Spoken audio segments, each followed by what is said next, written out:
Fatalofa fo ina mai monga lo tatunu, mai lava leo fu le loa se pa I fo leo tu le toa lo tatunu, tupu matamani, fale tua ma whailaunga, ia me se fo ia le malosi le nuu, na yo te walo mai a tatou whanau, o falofa ma fatalofa, le mai monga lo tatunu, fatalofa fo leo whengaruanga tutofi le tua, ia lo maia, se whapoponga fo leo mena tutupu I Samoa nei. Mai le fio anga o fale lantai, Lena momoli atu I le taitai al malo tausi mo lato whailoa I le atusi ua te ena ma ua tapu ai so o se whaalawi loa so o se vang whauwhai ona a whea tono le lau whanua o le a fioanga whale la tai o le watu ina mai ai se finangalo o le fionga le taitai al malo tausi le fionga fia me Naomi mata awha e tusa ma le tusi le fioanga o whale la tai e pe ona sila fia o loo iai se tasi foi o sui o le foi pati le Samoa United Party ua wha moe tau wā mai le tumalo mo le whainga pāno talo manai o se whapoponga nei le whingalo le teitai o le malo. O le vai aso la suru na momoli mai ai le tusia le paia foi la inga tawa an ia mai pe ona e tau o lo momoli mai ai se finangalo ua autasi ainga I le sui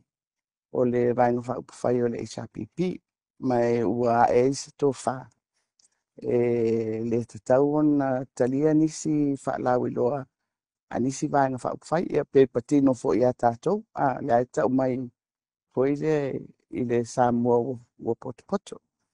ai aton mo leo te maua po o ave fo ia le tusi lava lea I si fo taitai o isi vainga whai le mamau atu nei taluna mai a whaalinga le komisina o whainga pārota momoli mai ai pea le tualalo ma le fautuaina o le atunuu I le tulafono ma lona whaavae o le saulutonga o le tangata ma lana whiriwhiringa ia e au fia umai a tangata pārota tangata tauvā ia ma whaalapaputonga fo I o vaenga whaupuwhai ai peitai la o le ua tūlai mai ma ua aria I mai ia situsi o loo saini mai ai fo ia a fionga ia li o loo whaululu ia I fo ia vaenga ese o le wharifitu ia o te manatu ia e le whaafina wina ia le finangalo o le fioanga ma pa ia ia inga ai ua la ngase manatu o le ale wina ai mai se o tātou e whaavai lungo o tūlafono ma le ua mai ia le whiau ma la patainga fo ia le komisina o whainga pārota o le aso lali nei ma o te manatu o se talanoanga le le whapea e whalililo ona o le ua momoli mai tua le mataupu a se mataupu tāua I le mai le fo I le whelautoa o se finangalo fo I o le atunuu I pulenga ari in fai pule ma le tulafono mai tulai mai e ali fisiri le I mo tātou o le tātou malo whaavai lungo pulenga wha le tulafono o le ala le mea lea tulai mai I mai e le avea le ese ai o ni taufi e whapea ua le whatau ai ia se finangalo ua autasi ia se pulenga o le ava noa sa o loto o le mea na o lo sa o mea le tulafono mai I le o le ae ma ua whapea o le au mai o le tusi ina ia pui ai ni mea o no tutupu mai o te manatu o se a unga tā ua lea mō le atunu o le ale mea o le alanga ai mau o inisi tūlanga le le fe ese ai o tangata I tāu e le o whao e sisi se meto tino po se o tāu fi o le whiriwhiringa moni taitai e tūra mai o le ala ua ave lau tusi le komisina o whainga pārota o te whaafesili ai o la sona finangalo I le matau pule o na le ua afia la mātou sui afia ia sui o no langolangoina ia lona tūlai mai ua afia foi le avanoa o le vaenga whaupuwhai e whaalawi loa atu ai e le ngata i le tunu ua le fioanga. O lea e tūlai mai e no mātou sui. O e te taulama o na mai ia i se finangalo whaaria a le sunga i le li komisina o whainga parota. Pe ona silafia o le tumalole o fale la tai masamatau e to tolu tamali o le atau va mai mole whainga palota i le aso luas fumane iwa o le masino o kuso o le suia le HRPP le fionga ngadu malemana lupe matasila tile le a o se tasi sase e mai le nofo le tumalo le pae inga ua tua nai pa pele suia le vang wha upawhai le fast le fionga ia tele ai Christian au sangi o se tamali i sa ngalue whawhaya o ngai le ngato do tono America Samoa e whapea foi le tautuai le i do tono lo tātu i nisi o pokalame whaalau loa ma nisi o vaenga e peo na i pokalame i lunga le University au Samoa whapea se sui o le vaenga whaupuwhai le Samoa United Party le peo na sao no iai le te tapi o la mare tausi i nisi o tātou tala mai le tumalo sa tu paitea e fa se lau fitu suma tasi afe tau se lau ono suma lima ta la maleona sene le tau a toa o le vaenga na whaatinoina po le ngaduenga na whaaleleia male toi whaatinoina o le vaenga o le whale mai wha i tumalo i le afio anga po le tumalo sa tu paitea o se fesol soani sili ma o se ngaduenga ta ua whawhaingo fie mo le mamalu po le tunu o lo alalam papa au ma wha mautu i le vaenga o le atunu u i le motutele sala whai e au tau wa atu i mōle sa i ringa tong tinga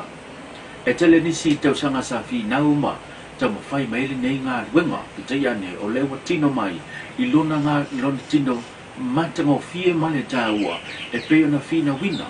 i le ngata o le sui o le tumalo e wha pe fo i ngā ruenga wha le leia ale malo lo wha ngā solo atu ai e ngā ruenga o le wha le leia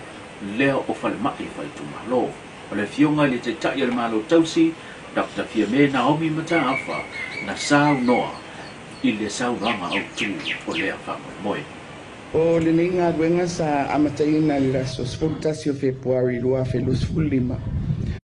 Ai a aloa ia le raso sfultolu o iuni tausanga na vali nei. Ia mai tusa ma le whamasina ma le tolu bai aso.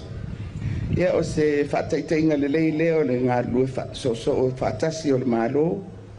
e tawala atu nta ngā ruenga o soifo malo loina ma le nta ngā ruenga o ngā ruenga titele le company whawhale ia ai mai se fo i le tātou whioanga ma le tu malo nei a o tātou pulpul lima whatasi e mai lava se avenga mai pave ai o na tino mai a tātou ngā ruenga I nisi o tātou tala, o se tasi o tamari i, mo loa lana tautua i te tono le atunu e ala i tele o matanga luenga ai mai se, sa avea ma se tasi na te umia se tasi o tofinga mawa lunga o le whamsnongo whanua maswafa, le fionga ia te tia whale upolu te vita, o le wasi ilo na au, e tau wā mo le whainga pālo tau loma nei, mai le tu mā lo, o whalauhi le whare whā, o palauhi numere lua. O se whapoponga nei o lona whinangari. Te loa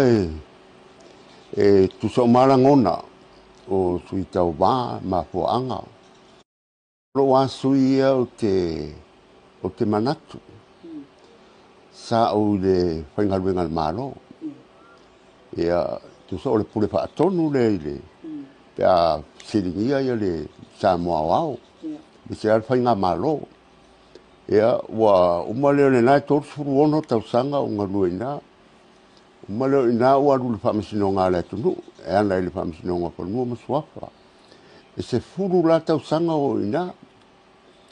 Ia ma o ia uma ngā luenga, ia na oa i le whaatumutumunga po le pūrenga a ia, ana mita ngā luenga o whaatoanga ma whai ngā whaiba. Sa au po i lunga le tūranga e ngata ai whaamasino le whaamisino ngā whanua masuafa. Me se lama e o tūranga i le anga nuu ma le tātou na nofo ai. I le tofi leo le presidente na ngoranga. E ono role, ua umara ia vaenga. Ai, watoe manatu ho i lea. O lea e maua le marosi. fia whao ngā pēa. Fia whao ngā pēa le mālosi. Ia, ma tō mai mā ngā waa wai, e le titi teimi na whai ngā ruenga le mālo. E le toi tau rau wina hoi. Ia nsi le fia, ia o tala, o ta tōtunu o le umre soifua. Ia, manuia. Mo hoi manuia e nātu langa o le umre soifua. Pepa pēna se manatu. O a toi tuula le a hoi le au te lenga. Ia, o rangona, o sauni. O te pena e ana po i ngā luenga ma to whinga sai ai. Ia le po i le nu. O vai po i le whapera po au po i lea. Nei whinga luenga maru le nu. Ma a wai pono tanga le nu ma tūlanga whapena. Wā tiri wha o Sofia i ana au. Wha o ngā loa ia tau ia whapeo aso tutoe. Wai le lo tisi o naso. Aso tutoe o soi fuanga ma leo langa. Ia a wase sui tau wā mo palauri lua. O palauri whalwha. Ia, whao ngā ia, koi pua mareola. Inisi o tātou tala, e luas fuma le whaale a whae o kāpeteni, na whao wina whamia ina lātou tamwhainga inisi o whae longa maururunga, ma le tau waloa e peona e se tasio a onga sa whaatino ina, mo i lātou mo le anga i luma o le whaatino inga o lātou fo i tiute ma le wala wina. O te mali ina ipo i lātou nei e luas fuma le whao whamia ina e tūlanga e peona e a o onga sa whaatau teia e le Universitea o Samoa. O nisi o lo ngā lulue e ala i kapitanina leo waa o lo whiawhio e le malo le atunu i le ngāta le waa o upolu masawai whapea fo i le tātunu mara tātou uso tua oi Amerika Samoa. Whapea fo i nisi o malanga lo whapea nā ngā i atu i ni atunu o le atukuki ma nisi lavo atunu i tono le Pasifika. O le se tasi o whaurulunga o le Universitea o Samoa na sau noa i le sau noanga e whaala e au ma whaafitai ai i le pito la awa i lato sa whaamani ina le lato tamwhainga. O le whaamoemoe le neia o onga i neia au sia tu la fono waa o Samoa, Samoa Shipping Act ta siva i wawalu, whaapel tu la fono whaatontono tu spasi ma ngā waa mo li imtama i tai whainga luenga i longa waa a Samoa, po le Samoa STCW regulation, luafes fulma le whaa. Ma o lātou sa o tauina il neia o onga o li kapiteni ma ofisa o lo whaafoina sa a le whaalapatonga o waa Samoa, po le Samoa Shipping Corporation. I le vā o pia ma motu tua oi e au fiai pango i Amerika Samoa toke lau ma le atukuki ia po Cook Islands ia po Rarotonga foi. Ia e fia whaaleo ina ile ngang whaafitai al tato Universitea o Samoa i le fionga il Pulsili fionga ia fui tupa i Simanu ia malpulenga o le mtanga luenga o ngā luenga whela ua inga matina e tele al tato malo ona o le tōwhana e ua mafuail nei a o onga. Ma le tātou tala muli mai le whaamsinonga i le whaatulanga ina ai e le whaamsinonga mā walunga o tangi whaasanga i le whainga pānota o leo ta oto mai ma le se fuiwa tangi sa whauina e lua tangi wa whapena ona toi whaulu tua. O le tangi ale fionga se umanu sau no malo no ufai matasua mai le tu malo whaasale le anga mua e whaasanga i le fionga matamua vasati kulfana. Sui le vang whai le Samoa United Party pa apea le tangi ale tasi fo i o sui le vang whai le Fast le fionga le atinganga matawhai le tinganga matawhai lawina i inga e whaasanga le sui le vang whai le HRPP pipi pauli te vita ta riu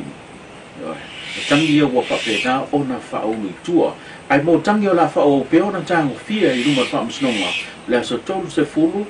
o iulai le ala a tango fia i whaamsnonga maurunga le tangi le fionga le te whono le vang whai le Fast fionga la aude le mani e toa le o tea pola teivao Forces Smith e whaasanga i le fionga whao sau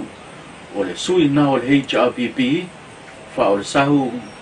Rosa Lavea le ala tamu fia i le aso tolu se fulo iulai o le si tangi ala tolu wina le i le aso whao o kuso tangi le fionga tuala i o sefo poni whaasio sui o le vang whai o le Samoa Umapopo e whaasanga i le sui tuto tasi le fionga la wano Mudivai leo le atang fia le fam snonga ile a sofao au kuso le solimo o kuso le fa pena fo I ona fa tau ai le tangi le fionga tuala e fa sanga ile sunga va au alo por su le fast ia le a fa tau ile aso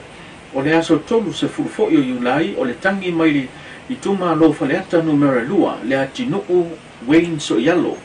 suya le bang fa fire sa mo wo mau popo e fa sanga ile suya le JRPP ulungia Ilan Pifem leo le a fia le ile so valu o au kuso ulungia Ilan Pifem le sia tangi o le wa fa tulanga fa msnonga le tangi le fiong lava ya le tunu e fa sanga ile suya le fast le fionga mo au fa lele le wa fa tulanga ile fa msnonga